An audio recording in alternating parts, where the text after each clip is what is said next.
Hello guys, Masinagudi വഴി ഊട്ടിയിലേക്കുള്ള യാത്രയിലാണ്. ഞങ്ങളിപ്പോൾ എത്തിയിരിക്കുന്നത് വഴിക്കടവിലാണ്. വഴിക്കടയിൽ നിന്ന് ചായ കുടിച്ചിട്ടാണ് പിന്നെ ഞങ്ങൾ യാത്ര തുടങ്ങുന്നത്. അവിടെ നിന്ന് പിന്നെ ഞങ്ങൾ നേരെ പോയത് ഗൂഡലിലോട്ടാണ്. ഗൂഡലിലോട്ട് ടൗണിൽ തന്നെ ഞങ്ങൾ റിസോർട്ട് ബുക്ക് ചെയ്തിട്ടുണ്ടായിരുന്നത്. റിസോർട്ടിൻ്റെ പേര് മുതുമലയിൽ നിന്നാണ്. രാവിലെ 7 മണിയായപ്പോൾ ഞങ്ങൾ റൂം വെക്കേറ്റ് ചെയ്ത് ഇറങ്ങി. ഒരു റൂമിന് 1500 രൂപയാണ് ചാർജ് വന്നത്. അവിടെ നിന്ന് പിന്നെ ഞങ്ങൾ നേരെ പോയത് മുതുമല ടൈഗർ റിസർവിലോട്ടാണ്. മുതുമല ടൈഗർ റിസർവ് ചെക്ക് പോസ്റ്റിൻ്റെ അവിടെ നിന്ന് ഒരു 11 കിലോമീറ്റർ പോകുമ്പോൾ തേപ്പക്കാട് എലിഫൻ്റ് ക്യാമ്പ് ഉള്ളത്. നമ്മളിപ്പോൾ കാണുന്നത് അവിടുത്തെ ഒരു കൊമ്പനാണ്. മുതുമല ടൈഗർ റിസർവ് ഏരിയയിൽ ഞങ്ങൾക്ക് അധികം മൃഗങ്ങളെ കാണാൻ പറ്റില്ല. അതുകൊണ്ട് ഞങ്ങൾ മസനഗുഡി പോവാണ്ട് നേരെ കർണാടകയിലുള്ള ബന്ദിപ്പൂർ ടൈഗർ റിസർവിലോട്ട് പോകാമെന്ന് ചോദിച്ചു. അവിടേക്കാണ് ഇപ്പോൾ നമ്മൾ നേരെ പോണത്.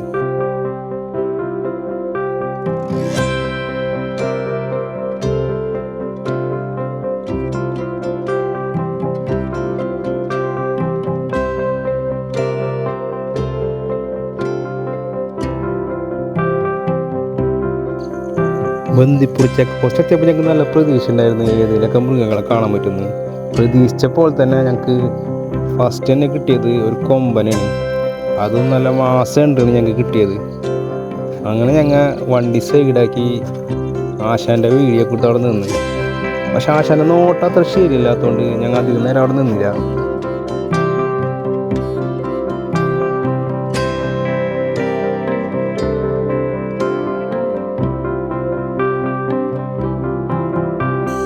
അവിടുന്ന് പിന്നെ ഞങ്ങൾ നേരെ പോയത് ഗുണ്ടൽപേട്ടിലോട്ടാണ്. ഗുണ്ടൽപേട്ടിൽ സൂര്യകാന്തി തോട്ടം കാണുന്ന വെച്ച് പോയതാണ്. പക്ഷെ സീസണൊക്കെ കഴിഞ്ഞതുകൊണ്ട് സൂര്യകാന്തി നമുക്ക് കാണാൻ പറ്റിയില്ല. പിന്നെ അതിൻ്റെ തൊട്ടടുത്തായിട്ട് ഒരു കൃഷിത്തോട്ടം കണ്ട്. അപ്പോൾ അവിടുത്തെ വീഡിയോസൊക്കെ എടുക്കാമെന്ന് വെച്ചിട്ട് അതിൻ്റെ ഉള്ളിലേക്ക് ചെന്നു. അവിടെ കുറച്ച് ചേട്ടന്മാർ എന്തൊക്കെയോ കൃഷി ചെയ്യുന്നുണ്ടായിരുന്നു. അങ്ങനെ ഞങ്ങൾ അവരായിട്ട് കുറച്ച് നേരം സംസാരിച്ച് വീഡിയോസൊക്കെ എടുത്ത്. അവിടെ ഇപ്പോൾ മെയിനായിട്ട് കൃഷി ചെയ്യണത് ബീൻസ്, ക്യാബേജ്, ഇഞ്ചിയൊക്കെയാണ്.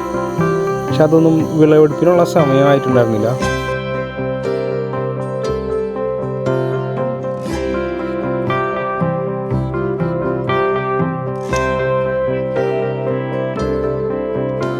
അവിടുന്ന് പിന്നെ ഞങ്ങൾ നേരെ പോയത് Bandipur tiger reserve safari ക്യാമ്പസിലേക്കാണ്.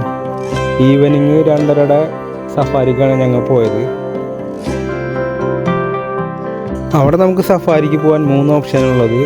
1 gypsy, 2 camper, 3 bus. ഞങ്ങൾ പോയത് ബസ്സിലാണ്. ഒരാൾക്ക് 650 രൂപയാണ് ടിക്കറ്റിന് ചാർജ് വരുന്നത്.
അങ്ങനെ ഞങ്ങൾ ബന്ദിപ്പൂർ ടൈഗർ സഫാരി ക്യാമ്പസിലത്തെ സഫാരിയൊക്കെ കഴിഞ്ഞ് വീണ്ടും മസനഗുഡി റൂട്ടിലേക്ക് തന്നെ തിരിച്ചു വന്ന്.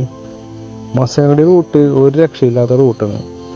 അടിപൊളി റോഡും നല്ല കാഴ്ചകളും.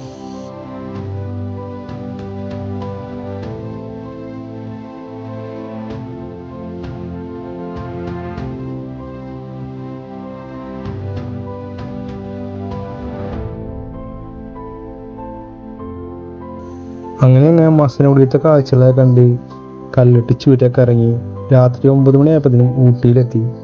ഊട്ടിയിൽ ബ്രിട്ടീഷ് കോളനി എന്ന് പറഞ്ഞ റിസോർട്ടിലാണ് ഞങ്ങൾ റൂം ബുക്ക് ചെയ്തിരുന്നത്. അവിടെ ഞങ്ങൾ ചെക്ക് ഇൻ ചെയ്ത് ഭക്ഷണമൊക്കെ വെച്ച് നേരെ റൂമിലേക്ക് പോയി.